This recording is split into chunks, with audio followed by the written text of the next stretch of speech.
Hi friends, namaste. Welcome back to our channel. இன்றைக்கி நம்மளோட எபிசோடில் என்ன பார்க்க போகிறோம் அப்படின்னா ஒரு ஸ்டோரி தான். ஏற்கனவே நம்மளோட வீடியோவில் இண்டிபெண்டன்ஸ் டே ஸ்பெஷல், அப்புறம் தீபாவளி அப்படின்னாலே நம்ம ஸ்பெஷல் டே அப்லோட்ஸாக நிறைய வீடியோஸ் நம்ம மேக் பண்ணுவோம். அதை பற்றின சென்டென்ஸ் அதெல்லாம் ஆர்டினரி ஸ்டோரிஸ். இது பார்த்தீங்கன்னா நம்ம பசங்களுக்கு கதை சொல்கிற மாதிரி எப்படி ஹிந்தியில் சொல்கிறது, அதுக்காக நான் இந்த வீடியோ போடுறேன்.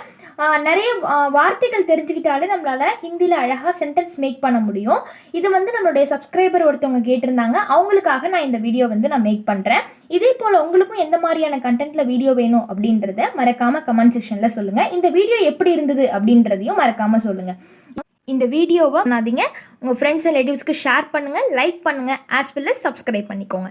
வாங்க, இப்போ தான் நம்மளோட சேனலை புதுசாக விசிட் பண்ணுறீங்க அப்படின்னா நம்மளோட சேனலில் நிறைய ஹிந்தி ரிலேட்டட் வீடியோஸ் நான் போட்டுட்ருக்கேன். அதாவது A to Z ஹிந்தி லெட்டர்ஸில் ஆரம்பித்து எப்படி ஹிந்தியில் சென்டென்ஸ் ஃப்ரேம் பண்ணணும் அப்படின்ற வரைக்கும் நான் போட்டுட்ருக்கேன். இந்த வீடியோலாம் உங்களுக்கு இல்லை உங்களோட குழந்தைங்களுக்கு யூஸ்ஃபுல்லாக இருந்துச்சுன்னா மறக்காமல் நம்மளுடைய சேனலுக்கு சப்ஸ்கிரைப் பண்ணிக்கோங்க. உங்கள் ஃப்ரெண்ட்ஸ் அண்ட் ரிலேட்டிவ்ஸ்க்கு ஷேர் பண்ணுங்கள். வாங்க நம்ம வீடியோக்குள்ளே போகலாம்.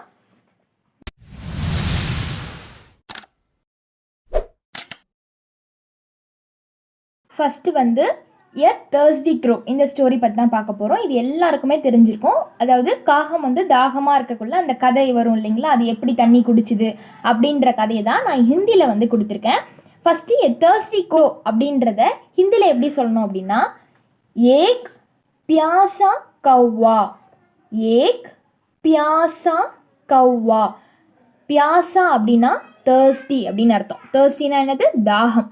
பியாசா. க்ரோ அப்படின்னக்குள்ள காகம், இதை கௌவா அப்படின்னு சொல்லலாம், இல்லை அப்படின்னா கௌவே அப்படின்னு சொல்லலாம். இது உங்களுக்கு புதிய வார்த்தையாக இருக்கும். அடுத்தது பார்க்கலாம், ஸ்டோரிக்குள்ளே போகலாம். ஃபஸ்ட்டு சென்டென்ஸ் பாருங்கள். இது நான் சென்டென்ஸ் பை சென்டென்ஸாக கொடுத்துருக்கேன், உங்களுக்கு ரொம்பவே ஈஸியாக இருக்கும் இது மாதிரி படிச்சிங்கன்னா. ஃபஸ்ட்டு சென்டென்ஸ், நம்மளோட சேனலில் புதுசாக விசிட் பண்ணுறவங்களுக்கு நான் ஹிந்தி டிரான்ஸ்லேஷனாக தமிழில் எழுதியிருக்கேன், ஆஸ் வெல் அஸ் இங்கிலீஷ்லேயும் நான் கொடுத்துருக்கேன். நிறைய பேர் எங்களுக்கு இங்கிலீஷில் போடுங்க அப்படின்னு சொல்லியிருந்தாங்க, அவங்களுக்காகவும் நான் இந்த இங்கிலீஷில் எழுதியிருக்கேன். फर्स्ट एक बार एक कौवा था. एक बार एक कौवा था. एक बार அப்படின்றது ஒரு தடவை அப்படின்னு அர்த்தம். ஏக் கௌவா அப்படின்னா ஒரு காகம் இருந்தது. தா அப்படின்றது ஒரு சென்டென்ஸ் எண்டில் தால முடியுது அப்படின்னா அந்த சென்டென்ஸ் பாஸ்ட் டென்ஸாக இருக்கும், ஒரு காகம் இருந்தது அப்படின்னு சொல்கிறதுக்கு. அப்போ இங்கே பாருங்கள், இங்கிலீஷில் சென்டென்ஸ் வரக்குள்ள once there was a crow. Was எப்போ ஒரு சென்டென்ஸில் வரும்? எங்கே பாஸ்ட் டென்ஸ் வருதோ அங்கே நம்ம வாஸ் யூஸ் பண்ணுவோம். அதான் இங்கே போட்டிருக்கேன், once there was a grow.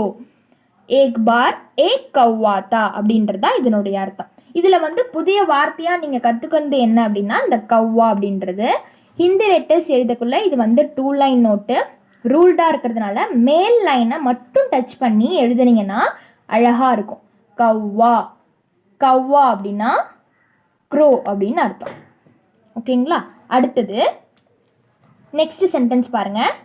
வக் பஹுத் பியாசா தா. வக் பஹுத் பியாசா தா அப்படின்றதுனா வக் அப்படின்னக்குள்ள உங்களுக்கு தெரியும், அவன் அவள் அது அப்படின்னு அர்த்தம். அப்போ இந்த இடத்துல இந்த க்ரோக்கு அவன் அப்படின்னும் வச்சுக்கலாம், ஹீயாவும் நம்ம குறித்து நம்ம சொல்லலாம், இல்லை ஷீயாவும் வச்சுக்கலாம். இட் எது வேணாலும் நீங்கள் யூஸ் பண்ணிக்கலாம். அதுக்காக நான் இங்கே வக் போட்டிருக்கேன். வக்குனா ஹீ அப்படின்னு எடுத்துக்கோங்க. வக் பஹுத் அப்படின்னா ரொம்ப. பியாசா இப்போ தான் நம்ம பார்த்தோம், thirsty.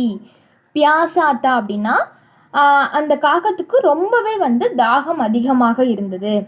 He or she or it போட்டுட்டு found that he was very thirsty. அதுக்கு ரொம்ப தாகம் அதிகமாக இருந்தது. he was very thirsty.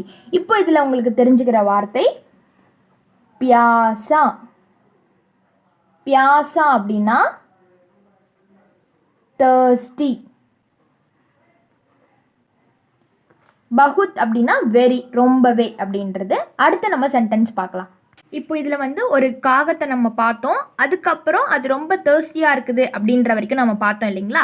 இப்போ நம்ம பார்க்குறது அது ஒரு பானையை கண்டுபிடிக்குது, அந்த இதை தான் பார்க்க போகிறோம். உசே ஏக் பானி கா மட்கா மிலா. உசே ஏக் பானி கா மட்கா மிலா. இப்போ இதில் உசே அப்படின்றது அவர், அது அப்படின்றத குறிக்கும். ஏக் பானி அப்படின்னா ஏக்னா 1, பானின்னு நம்ம தண்ணியை சொல்லுவோம் இல்லைங்களா, பானிக்கா மட்கா. மட்கா அப்படின்றது உங்களுக்கு புதிய வார்த்தை, பானை. மட்கா அப்படின்னா பாட், earthen பாட், பானையை சொல்கிறாங்க. மிலா அப்படின்னா கண்டுபிடிக்கிறது, ஃபவுண்ட் அப்படின்னு அர்த்தம். அப்போ என்னென்னா அந்த காகம் ஒரு பானையை வந்து கண்டுபிடிக்குது, அதில் தண்ணி இருக்க ஒரு பானையை வந்து அந்த காகம் கண்டுபிடிக்குது, found. He found and earthen pot அப்படின்றது தான் இதனுடைய அர்த்தம். இதில் உங்களுக்கு தெரிஞ்சுக்கிற வார்த்தை மட்கா. மட்கா அப்படின்னா பாட் அப்படின்றது. அடுத்தது மிலா அப்படின்னா ஃபவுண்ட். அடுத்து என்ன சொல்லியிருக்காங்கன்னு பார்க்கலாம். மட்கே மேம் बहुत कम पानी था. मटके में बहुत कम पानी था. மட்கே அப்படின்னா பானை அப்படின்றது பார்த்தோம் இல்லைங்களா. மட்கே மேம் அப்படின்னா பானையில். பகுத் கம், பகுத்னா ரொம்ப, வெரி அப்படின்னு அர்த்தம். கம் அப்படின்னா கம்மியாக, கொஞ்சமாக இருக்கிறது. காம் அப்படின்னா இதுவே இந்த கா வந்து நெடிலில் வந்துருந்ததுன்னா வேலை அப்படின்னு சொல்லலாம். ஆனால் இங்கே கம் கொடுத்ததுனால ரொம்ப கம்மியாக இருக்குது அப்படின்னு அர்த்தம். பானினா ரொம்ப கம்மியான தண்ணி இருக்குது அப்படின்னு சொல்கிறாங்க. There was a little, very little water in the pot. ரொம்ப கம்மியான தண்ணீர் இருக்கிறது. அப்போ இதில் உங்களுக்கு தெரிஞ்சுக்கிற வார்த்தை வந்து பகுத். பகுத் அப்படின்னா வெரி, ரொம்ப கொஞ்சமாக. அடுத்தது கம். கம் அப்படின்னா a little drop of water. Little ரொம்ப கொஞ்சோண்டு இருக்கிறது. பானி அப்படின்றது உங்களுக்கு தெரியும், வாட்டர். இந்த வீடியோவை ஸ்கிப் பண்ணாமல் பாருங்கள். அப்போ தான் நான் சொல்ல வர்றது உங்களுக்கு கரெக்டாக போய் சேரும், மீனிங்ஸும் உங்களுக்கு கரெக்டாக தெரிய வரும். அடுத்த சென்டென்ஸ் பார்க்குறீங்க. உஸ்னே, உஸ்னே अपनी चोंच, चो इंग इच, चोंच अंदर डाली पर वक पानी तक न पहुंच सहा. இதில் உஸ்னே அப்படின்றதும் அந்த காகத்தை தான் குறிக்குது. அதனுடைய அப்பனி அப்படின்னா அதனுடையது அப்படின்னு அர்த்தம். அந்த காகத்தினுடைய சோஞ்ச் அப்படின்னா பீக். இந்த பீக், பீக் வேற, பிஇஏகே வேற, இந்த பிக் வேற. அதாவது அழகு அப்படின்னு சொல்லுவோம் இல்லைங்களா. காகத்தினுடைய மூக்கை வந்து அழகு அப்படின்னு சொல்கிறோம். அதுதான் வந்து இந்த சோஞ்ச் அப்படின்னு சொல்கிறோம். சோஞ்ச்னா அதுதான் அர்த்தம். காகத்தின் அழகு, மூக்கு அப்படின்னு சொல்கிறோம். அந்தர் அப்படின்னா இன்சைட் நம்ம பார்த்துருக்குறோம். அந்தர். டாலி அப்படின்றதுக்கு நிறைய அர்த்தங்கள் இருக்குது. ஒன்று வந்து இன்சர்ட், அந்த மூக்கை வந்து உள்ளே விடுறது அப்படின்னு சொல்லலாம். அடுத்தது வந்து ட்ராப், போடுறது அப்படின்னு சொல்லலாம். அடுத்தது போர், ஊத்துறது அப்படின்னு சொல்லலாம். நிறைய விஷயங்கள் இந்த டாலிக்கு இருக்குது. இப்போது இந்த சென்டென்ஸில் இந்த டாலி அப்படின்றது அதோடைய மூக்கு அழகை வந்து உள்ளே விட்டு பார்க்குது. எதுக்குள்ளே அப்படின்னா அந்த பானைக்குள்ளே, மட்காக்குள்ளே விட்டு பார்க்குது. டாலி பர் வக் பானி தக்ன பகுஞ்ச் சகா. அது அந்த இடத்துல விட்டு பார்த்தாலும் பானி தக், தண்ணி இருக்கிற அளவுக்கு அதால் எட்டி எடுக்க முடியல அப்படின்றதான் இதனுடைய அர்த்தம். He put his beak inside but he could not reach down the water in the pot. தண்ணி இருக்க அளவை அதால் வந்து ரீச் பண்ண முடியல அப்படின்றதான் இதனுடைய அர்த்தம். இதில் உங்களுக்கு தெரிஞ்சுக்கிற மீனிங் வந்து சோஞ்ச் அப்படின்னா இந்த பீக் அப்படின்றதான் அர்த்தம். பார்க்கலாம். உஸ் कौवे ने एक तरगीब सोजी. उस कौवे ने एक तरगीब सोजी அப்படின்னா என்னன்னு பார்க்க போகிறோம். இதில் உஸ் கௌவே அப்படின்றது அந்த காகத்தை தான் குறிக்குது.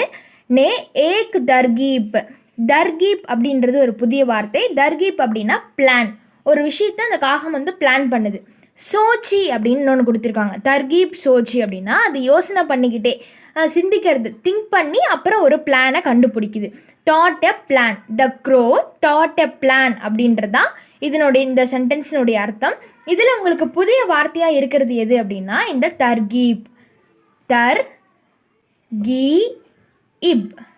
தர்கீப் அப்படின்றது இந்த பிளானை குறிக்குது. அடுத்தது சோச்சி. சோச்சி அப்படின்னா தாட். சோச்சி. ஓகேங்களா. அடுத்தது நெக்ஸ்ட் சென்டென்ஸ் பார்க்குறீங்க. உஸ்னே, உஸ்னே குச் कंगट, क इंग ग इट, कंगट उड़ाए और एक एक करके मटके में डाले. இதில் உஸ்னே அப்படின்றது அந்த காகத்தை குறிக்குது. குச் கங்கட் அப்படின்னா, குச் குச் அப்படின்னா வெரி ஸ்மால், கொஞ்சோண்டு அப்படின்றது. குச் கை குச் அப்படின்னு சொல்லிட்டு நான் ஆப்போசிட் வீடியோ வந்து மேக் பண்ணியிருந்தேன். அந்த வீடியோ பார்க்காதவங்க போய் மறக்காமல் பாருங்கள். கை அப்படின்னா நிறைய அப்படின்னு அர்த்தம், குச் அப்படின்னா ஸ்மால் காம்பட் ஃபியூ அப்படின்னு அர்த்தம். கங்கட் அப்படின்றது ஒரு புதிய வார்த்தை. கங்கட் அப்படின்னா பெபிள்ஸ். இந்த பெபிள்ஸ் சொல்கிறோம் இல்லைங்களா, ஸ்டோன், அந்த கல் போடுறது, அதான் வந்து கங்கட். உடாயே அப்படின்னா பிக்டு, அந்த கல்லை வந்து கொண்டுட்டு வர்றது. கங்கட் அப்படின்னா ஸ்டோனு, உடாயே அப்படின்னா பிக்டு, அந்த கல்லை எடுத்துகிட்டு வர்றது அப்படின்றது. அவுர் அப்படின்னா உங்களுக்கு தெரியும் and.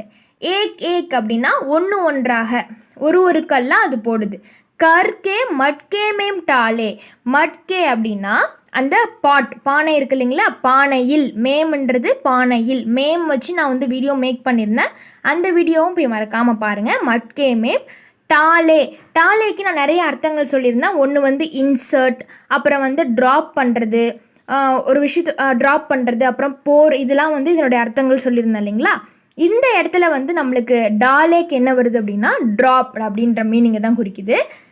He picked some pebbles and dropped them into the pot one by one. ஒரு கல்லாக வந்து அந்த பானைக்குள்ளே போடுது அப்படின்றது தான் இதனுடைய அர்த்தம். இதில் உங்களுக்கு தெரிஞ்சுக்க வேண்டிய அர்த்தம் என்ன அப்படின்னா கங்கட். கம்கட், கம்கட் அப்படின்னா பெபிள்ஸ் ஆர் ஸ்டோன் அப்படின்னு சொல்கிறோம். அடுத்தது உங்களுக்கு புதிய வார்த்தை வந்து உடாயே. உடாயே அப்படின்னா பிக், எடுத்துகிட்டு வர்றது, பிக் பண்ணி எடுத்துகிட்டு வர்றது. அடுத்தது மட்கே, உங்களுக்கு தெரியும் பாட். டாலே அப்படின்னா நிறைய அர்த்தம் நான் சொல்லியிருக்கேன். இன்சர்ட், இன்சர்ட் பார்த்தோம், ட்ராப் பார்த்தோம், போர், இது எல்லாமே இதனுடைய அர்த்தம் தான். டாலே. ஓகேங்களா, நெக்ஸ்ட் பார்க்கலாம். அடுத்த சென்டென்ஸ் பார்க்குறீங்க. பானிகா ஸ்தர், இது வந்து சா எழுத்தினுடைய பாதி. இந்த சா எழுத்தினுடைய பாதி தான் இந்த இஸ் இப்படின்னு நான் போட்டிருக்கேன். பானிகா ஸ்தர் ஊப்பர் ஆ கயா. இப்போது பானி அப்படின்னக்குள்ள உங்களுக்கு தெரிஞ்சிருக்கும் தண்ணீர். பானிக்கா, பானிக்கா, இந்த கா பற்றி அது வந்து ஒரு வேற்றுமை உருவு அப்படின்னு சொல்லியிருக்கோம் இல்லைங்களா. கா, கே, கி, இது எல்லாமே வேற்றுமை உருவு, பொசசிவ் கேஸ் சென்டிங்ஸ். இப்போ இந்த கா அப்படின்னா அதனுடைய அர்த்தம் என்னது, உடைய. இப்போ பானியினுடைய ஸ்தர் அப்படின்றது புதிய வார்த்தை. தண்ணியினுடைய அளவு, அதனுடைய லெவல் வந்து உயர்ந்துக்கிட்டு வருது அப்படின்றாங்க. பானிக்கா ஸ்தர் அப்படின்னா அதனுடைய லெவல். ஊப்பர் அப்படின்னக்குள்ள ஹை, அப் அப்படின்னு அர்த்தம். ஊப்பர், நீச்சே, இதுக்கு ஆப்போசிட் வந்து நீச்சே அப்படின்னு சொல்லிட்டு நான் ஆப்போசிட் வீடியோவில் இதையும் நான் சொல்லியிருப்பேன். இந்த வீடியோவும் போய் மறக்காமல் பாருங்கள். ஊப்பர் அப்படின்னா அப், நீச்சே அப்படின்னா டவுன் அப்படின்னு அர்த்தம். ஊப்பர் ஆ கயா, ஆ கயா அப்படின்னா மேலே வருது அப்படின்னு சொல்கிறாங்க. இப்போ இதில் உங்களுக்கு தெரிஞ்சக்கூடிய வார்த்தை இந்த ஸ்தர். ஸ்தர் அப்படின்னா லெவல் அப்படின்னு அர்த்தம். ஊப்பர் உங்களுக்கு தெரிஞ்சிருக்கும், அந்த வீடியோ போய் மறக்காமல் பாருங்கள். உங்களுடைய கமெண்ட்டையும் நீங்கள் சொல்லுங்கள். ஊப்பர் அப்படின்னா அப் அப்படின்னு அர்த்தம். எது மாதிரியான வீடியோக்கள் வேணும் அப்படின்றதையும் மறக்காமல் சொல்லுங்கள். அடுத்தது, இந்த வீடியோ நான் பிடிச்சிருந்தது அப்படின்னா மறக்காமல் சப்ஸ்கிரைப் பண்ணுங்கள், லைக் பண்ணுங்கள். அடுத்த சென்டென்ஸ் பார்க்க. கௌவேனே பானி பியா அவுர் குஷி குஷி தூர் உட் கயா. இதில் பார்க்குறீங்க, கவ்வே அப்படின்றதும் கவ்வா அப்படின்றதும் ஒன்று தான். இந்த காகத்தை தான் குறிக்குது இல்லைங்களா. கவ்வேனே காகத்தை குறிக்குது.